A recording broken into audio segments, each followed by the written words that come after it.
Tollywood mass director Boyapati Seenu తెరకెక్కించిన అఖండ 2 తాండవం రీసెంట్గా ప్రేక్షకుల ముందుకు వచ్చిన విషయం తెలిసిందే. Senior hero Nandamuri Balakrishna lead రోల్లో నటించిన ఆ సినిమా డిసెంబర్ 12వ తేదీన ప్రేక్షకుల ముందుకు వచ్చింది. బ్లాక్ బాస్టర్ హిట్ మూవీ అఖండాకు సీక్వెల్గా రూపొందింది అఖండ 2. దీంతో భారీ అంచనాల మధ్య సినిమా రిలీజ్ అయినా వాటిని అందుకోలేదనే చెప్పాలి. బాలయ్య అభిమానులను మూవీ మెప్పించినా కామన్ ఆడియన్స్కు అంతగా ఆకట్టుకోలేదు. వసూళ్లు మొదట్లో కాస్త స్ట్రాంగ్గా వచ్చినా కూడా ఆ తర్వాత డౌన్ అయిపోయాయి.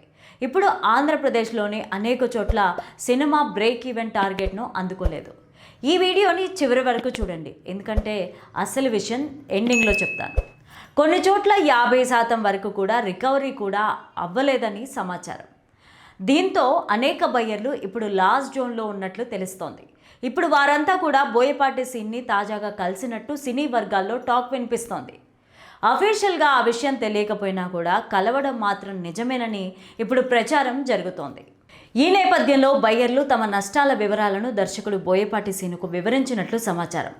ఏ ప్రాంతంలో ఎంత పెట్టుబడి పెట్టారు, ఎంత మొత్తం తిరిగి వచ్చింది, ఎంత నష్టం మిగిలిందన్న అంశాలను ఆయన దృష్టికి తీసుకెళ్లారని ప్రచారం జరుగుతోంది. దీనిపైన బోయపాటి సీను సానుకూలంగా కూడా స్పందించారట. తాను చేయగలిగినంత సహాయం చేస్తానని హామీ ఇచ్చినట్టు సినీ వర్గాల సమాచారం. అంతేకాదు సినిమా విడుదలకు మద్దతుగా నిలిచిన మ్యాంగో రామ్తో మాట్లాడాలని బయ్యర్లను కోరినట్లు తెలుస్తోంది. మరికొద్ది రోజుల్లో జీఎస్టీ భాగాన్ని ఇప్పిస్తానని చెప్పారట. బిజినెస్ పరంగా ఆశించిన స్థాయిలో వసూళ్లు రాకపోవడం వల్లే ఈ పరిస్థితి వచ్చిందని చెప్పాలి. అయితే కొంతమంది బయ్యర్లు కలిసి ఇప్పుడు మ్యాంగో రామ్ను కలిసే అవకాశం ఉందని సినీ వర్గాల్లో టాక్ వినిపిస్తోంది. అయితే ఆ మీట్ ఖచ్చితంగా జరుగుతుందా లేదా అన్న విషయంపైన అధికారిక సమాచారం మాత్రం లేదు. మ్యాంగో రామ్ ఆ అంశంపైన ఎలాంటి నిర్ణయం తీసుకుంటారన్నది కూడా ఎవరూ చెప్పలేం. నిజానికి అఖండ 2 రిలీజ్కు ముందు ఆర్థిక ఇబ్బందులు తలెత్తాయి. ఆ సమయంలో మ్యాంగో రామ్ రంగంలోకి దిగి సహాయం చేశారు. దీంతో ఆయనకు సినిమా ఆర్థిక వ్యవహారాలపైన పూర్తి అవగాహన ఉందన్న ప్రచారం ఉంది. ఏ ప్రాంతాల్లో హక్కులు ఎంతకు అమ్మారో, ఎంత మొత్తాన్ని రికవర్ చేసుకున్నారో, ఎంత నష్టం వాటిల్లిందన్న వివరాలన్నీ కూడా ఆయనకు తెలిసి ఉండొచ్చు. అందుకే బోయపాటి సీను ఆయనను సంప్రదించమని సూచించారని సమాచారం. బ్లాక్ బస్టర్ హిట్ మూవీ అఖండాకు సీక్వెల్గా తెరకెక్కడంతో అఖండ 2 తాండవం పైన ఆడియన్స్లో భారీ అంచనాలు నెలకొన్నాయి. ఖచ్చితంగా భారీ హిట్గా నిలుస్తుందని అంతా ఫిక్స్ అయ్యారు. కానీ రిలీజ్ అయ్యాక కంటెంట్ అందరినీ ఆకట్టుకోలేదు. కేవలం అభిమానులను మాత్రమే విశేషంగా మెప్పించింది. కానీ కామన్ ఆడియన్స్ను అనుకున్నంత రేంజ్లో అట్రాక్ట్ చేయలేకపోయింది. దీంతో సినిమా వసూళ్లపైన అందరి ఫోకస్ పడింది. ఓపెనింగ్స్తో పాటు మొదటి కొన్ని రోజుల పాటు మంచి వసూళ్లు రావడంతో ఈ మూవీ 100 కోట్ల క్లబ్లోకి అడుగుపెట్టింది. ఆ తర్వాత కలెక్షన్లు డ్రాప్ అవుతూ ఉండడంతో బ్రేక్ ఈవెన్ను కంప్లీట్ చేయడం కష్టమని చెప్పాలి. ఇంతలో బోయపాటి సీను ఏకంగా సినిమాకు సంబంధించిన డబ్బులు మొత్తం వచ్చేశాయని ఇటీవలే తెలిపారు. అఖండ 2ను బిజినెస్ కోణంలో చూడకూడదని అన్నారు.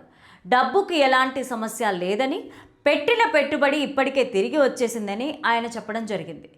ఇంకేముంది, బాలయ్య అభిమానులు సోషల్ మీడియాలో దాన్ని వైరల్ చేసేశారు.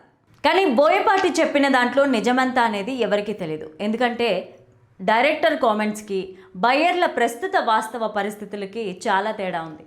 అనేక మంది బయ్యర్లు భారీ నష్టాలను చవిచూశారని సమాచారం. ముఖ్యంగా వైజాగ్ కొనుగోలుదారు సతీష్ అఖండ 2కి గాను సుమారు 6 కోట్లు నష్టపోయినట్టు వార్తలు వస్తున్నాయి. ఇక గుంటూరు బయ్యర్ వెంకట్ కూడా 3 కోట్లు నష్టపోయినట్లు సమాచారం. కృష్ణా జిల్లా బయ్యర్ సాయి కొర్రపాటి దాదాపు 3 కోట్లు నష్టపోగా, తూర్పు గోదావరి బయ్యర్ విజయలక్ష్మి ఫిలిమ్స్ సుమారు 4 కోట్ల నష్టాలను ఎదుర్కొన్నట్లు తెలిసింది. నైజాం తప్ప అన్ని ప్రాంతాల్లో కూడా సినిమాకు భారీ నష్టాలు వచ్చాయని టాక్ వినిపిస్తోంది. దీంతో వారంతా ఇప్పుడు మేకర్స్ జీఎస్టీ రిఫండ్లు ఇస్తారని ఎదురు చూస్తున్నట్లు వార్తలు వస్తున్నాయి. వాటి వల్ల బయ్యర్స్కి నష్టాలు కొంతమేర తగ్గే ఛాన్స్ ఉంది. ఏదేమైనా ఇప్పటికే నష్టాలు వచ్చి బాధపడుతున్నట్టు తెలుస్తుండగా బోయపాటి సీను డబ్బులు తిరిగి వచ్చేసాయనడం చెప్పడం హాట్ టాపిక్గా మారిందనే చెప్పాలి.